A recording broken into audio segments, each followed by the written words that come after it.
নমস্কার বন্ধুরা, শিবানীজ রান্নাঘরে সবাইকে স্বাগত। আজ আমি নিয়ে এসেছি গরম ভাতে প্রথম পাতে খাওয়ার মতন টেস্টি একটা রেসিপি, বরবটি বাটা। এটা আমরা কম বেশি সবাই করতে জানি। আমি যেভাবে করে থাকি সেটাই আপনাদের সঙ্গে শেয়ার করছি। চলুন তাহলে দেখে নেওয়া যাক। এখানে আমি আমার প্রয়োজন মতন বরবটি নিয়ে নিয়েছি, আর বরবটিগুলোকে দেখুন এভাবে করে কেটে নিয়েছি। এটা আপনারা দেখলেই বুঝতে পারবেন।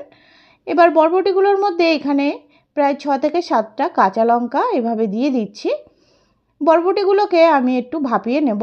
তার জন্য একটা কুকার নিয়ে নিলাম। কুকারের মধ্যে কিছুটা পরিমাণ জল নিয়ে নিয়েছি। জলের মধ্যে 1 টিস্পুন মতন নুন দিয়ে দিলাম।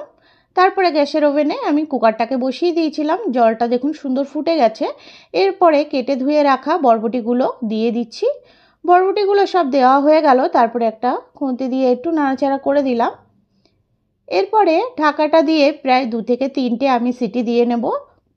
দেখুন 2 থেকে 3টে সিটি দেওয়া হয়ে গেল। এরপরে একটা ঝুড়ির মধ্যে আমি বরবটিগুলো নিয়ে নিয়েছি। আর দেখুন কতটা সুন্দর সেদ্ধ হয়েছে, একদম নরম হয়ে গেছে। আর এখানে বরবটিগুলোকে পেস্ট করব, তার জন্য আমি একটা মিক্সার জার নিয়ে নিলাম।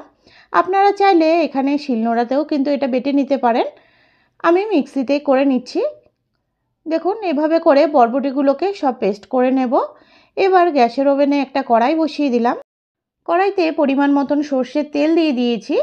এরপরে এখানে আমি দেখুন রসুন নিয়েছি, প্রায় 6 থেকে 7 কোয়া রসুন এভাবে থেঁতো করে নিয়েছি। আর 2টো মিডিয়াম সাইজের পেঁয়াজ এভাবে ঝিরিঝিরি করে কেটে নিয়েছি। এটা আপনারা দেখেই বুঝে যাবেন।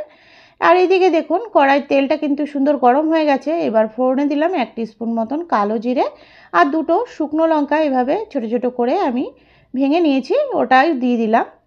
তারপরে একটু নাড়াচাড়া করে ফোড়নটা রেডি হয়ে গেছে। এরপরে আমি দিয়ে দেবো পেঁয়াজ।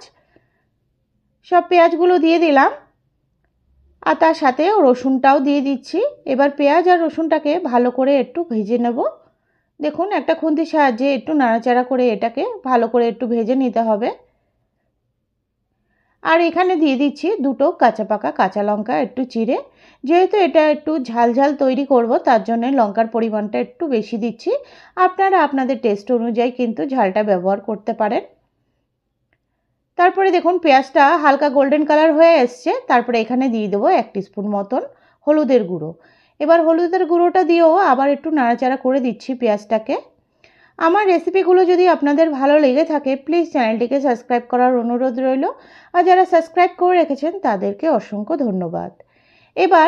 এবার পেস্ট করে রাখা বরবটিগুলো দিয়ে দিচ্ছি। দেখুন বরবটিগুলো সব দিয়ে এভাবে কন্টিনিউ কিন্তু নাড়াচাড়া করতে হবে, যাতে পেঁয়াজটা ভালো করে মিশে যায় বরবটিটার সাথে। আর এখানে দিয়ে দেবো 1/2 টিস্পুন মতন নুন আর দিচ্ছি 1 টিস্পুন মতন চিনি। চিনিটা কিন্তু অবশ্যই দেবেন, তাহলে কিন্তু এর টেস্ট দারুণ আসবে। চিনি নুন সব কিছু দিয়ে আবার একটু মিশিয়ে নিচ্ছি। দেখুন এখন কিন্তু বাটাটাকে হাই ফ্লেমে এটাকে বারবার নাড়াচাড়া করে একদম শুকনো করে নিতে হবে। দেখুন এটা আপনারা দেখেই বুঝে যাবেন। দেখুন আমি আবার 5 মিনিট পর দেখাচ্ছি। একদম ভাজা ভাজা হয়ে এসছে। যতটা পারবেন এটাকে একটু শুকনো করে ভাজা ভাজা করে নেবেন। দেখুন আমি আবারও 5 মিনিট পর দেখাচ্ছি, আর এটা একদম শুকিয়ে এসছে। এরপরে গ্যাসের ওভেনটা বন্ধ করে দিয়েছি। একদম ছড়িয়ে কিছুক্ষণ কড়াইয়ের মধ্যে রাখবেন, তারপরে এভাবে সার্ভ করবেন ভাতের সঙ্গে। ভীষণই টেস্টি হয়। গরম ভাতের সঙ্গে খেতে কিন্তু দুর্দান্ত টেস্টি লাগে। রেসিপিটা যদি ভালো লাগে অবশ্যই একটা লাইক করবেন। আজ তবে এটুকুই।